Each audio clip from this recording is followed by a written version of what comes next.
porque a gente vai falar do ministro interino da Saúde, Eduardo Pazuello, e também do ministro do Supremo Tribunal Federal, Gilmar Mendes. E sabe o que eles fizeram hoje? Conversaram por telefone. Pois é. Nos bastidores, o que foi comentado é que a ligação teria sido ideia do próprio presidente Jair Bolsonaro para que se buscasse um diálogo com o magistrado.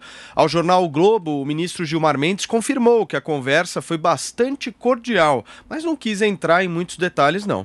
Ainda na ligação, Pazuello tentou mostrar as ações do governo e explicar a presença de militares no corpo técnico do Ministério da Saúde. Alvo constante sobre como ficará a pasta, o general Eduardo Pazuello já avisou a integrantes do Palácio do Planalto e também das Forças Armadas que não quer ir para a reserva, condição imposta pela cúpula do Exército para que ele permaneça no governo, caso o presidente Bolsonaro escolha outro ministro. Hoje nas redes sociais, Jair Bolsonaro saiu em defesa do trabalho feito por Pazuello em toda a sua carreira e principalmente à frente do Ministério da Saúde. Abro aspas para ele. Pazuello é um predestinado. Nos momentos difíceis, sempre está no lugar certo para melhor servir a sua pátria. O nosso exército se orgulha desse nobre soldado. Ô Azedo, quem diria, hein? Bolsonaro pedindo para o Pazuello ligar para o Gilmar Mendes? O Pazuello virou para-raio, né?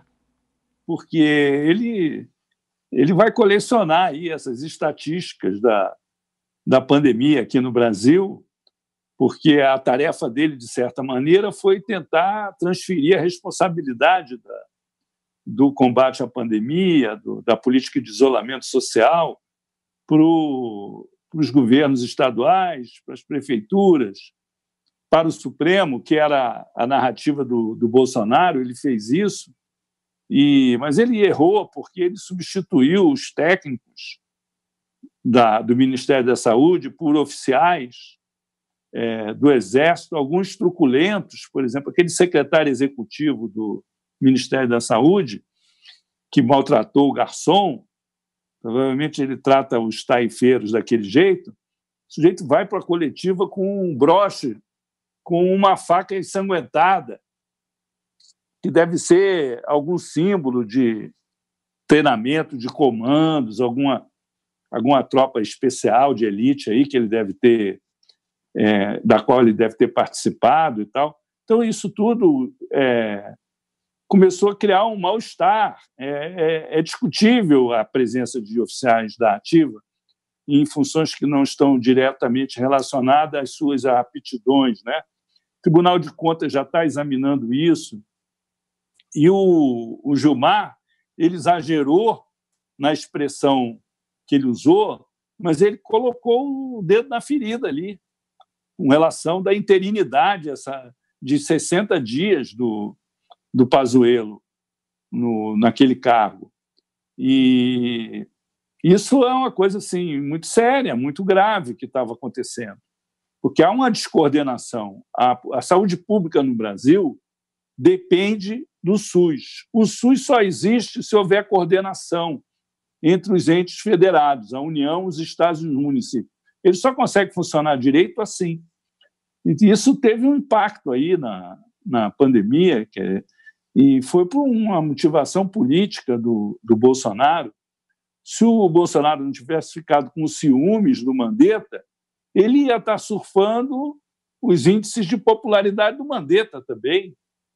É uma coisa assim, uma sucessão de erros ali que foram cometidos nessa pandemia, e o Bolsonaro só não se consolidou assim como uma figura do vilão da pandemia porque ele pegou a Covid-19 também, e aí ficou igual a todo mundo que ficou doente. Mas, fora isso, é um desacerto, um desgoverno, né? Um desgoverno. Isso Perfeito. Chegou a um ponto limite. Perfeito, Azedo. Constantino, como é que você enxerga essa aproximação? Paulo, eu enxergo como lamentável, né? Pelo seguinte, o Gilmar Mendes acusou o governo e, portanto, o presidente de genocídio. Isso aí deveria parar um país. Se o país fosse sério, né, isso ia parar. E vamos verificar o seguinte: trata-se de um genocida no poder, se for, estamos falando da coisa mais grave do mundo, né? Imagina só que coisa terrível. Se não for, como obviamente não é o caso, né? Não é, tem que ter algum tipo de reação e represália ao ministro do Supremo Tribunal Federal que faz uma declaração dessas. É muito irresponsável. Infelizmente, a gente viu a mídia inteira passando pano, né? Eu hoje contei, só hoje, inúmeros artigos, para ficar só no exemplo do Globo, por exemplo, tem lá Merval Pereira, Bernardo Melo Franco, agora já tem o Andreasa na Rádio Bandeirante, que também é colunista do Globo, todos mais ou menos com a mesma linha, Hélio Gaspari, todo mundo com a mesma linha, que é o seguinte, ó, a fala pode ser infeliz, ou o uso da palavra pode ser errado, ou talvez tenha sido um exagero, mas, né, sempre tem um mas, isso é passar pano, né? Mas o governo também, isso. Veja, como o próprio presidente disse na nota dele, né, dando apoio ao Pazuello e trazendo um histórico e tudo dele, são 5.500 funcionários, né? Aliás, falar mal do SUS é moleza, mas não é de hoje, é uma porcaria aquilo lá há muito tempo, e são 5.500 funcionários para 15 militares lá que ele teria levado, né? Então, não há nenhum escândalo nisso, os militares brasileiros são bem treinados, do ponto de vista técnico, acadêmico, são disciplinados, têm boa gestão, são tidos como honestos. É um governo também que tem 1 ano e meio sem escândalo de corrupção, enquanto que, justamente no ambiente da pandemia, já estamos vendo aí o covidão em estados e municípios, né, batendo a porta. Então, talvez seja esse o caso, de colocar militares nas áreas de confiança, no meio de uma pandemia. Então, essa narrativa toda é muito absurda, muito esdrúxula, e está recebendo um certo endosso ou uma certa negligência por parte da mídia. E agora do próprio ministro, né? Não, vou ligar, vamos conversar, a turma do deixa disso. Como assim?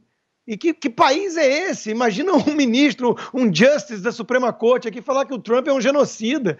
E alguém do governo Trump ligar depois e falar, não, vamos aqui tomar um café. Isso não é sério. Isso não é uma coisa séria, o Gilmar Mendes tem que ser responsabilizado por uma declaração tão irresponsável dessas. É uma coisa muito grave. O Felipe G. Martins, assessor da presidência, de quem eu discordo muito, principalmente da forma em várias coisas, né? Mas ele escreveu uma thread longa de várias postagens que eu já mencionei, que é muito importante, porque a análise que ele faz ali é de que antes massacravam na imprensa a tal ala ideológica. E aí pegam lá o ministro Ricardo Salles, o ministro Ernesto Araújo, a Damares Alves, e vão metralhando, o Weintraub antes, mas poupavam os militares, né? Até o Mourão, o vice, era sempre muito bem tratado pela mídia, né? Agora, eles sentiram o cheiro de fraqueza no ar, farejaram sangue e subiram o tom, o tal establishment, né? E agora já estão partindo para cima dos militares. Se os militares mostrarem esse grau de pusilanimidade, de covardia, né? Vamos chamar para conversar aquele que me chamou de genocida, tem alguma coisa muito errada acontecendo. Se meu vizinho virar aqui para mim e falar que eu sou um assassino, um genocida, um estuprador, eu garanto que eu não vou convidá-lo para um chá das 5. Ô Josias, a mudança da postura do presidente é mais que visível, né? Não tem nenhuma dúvida.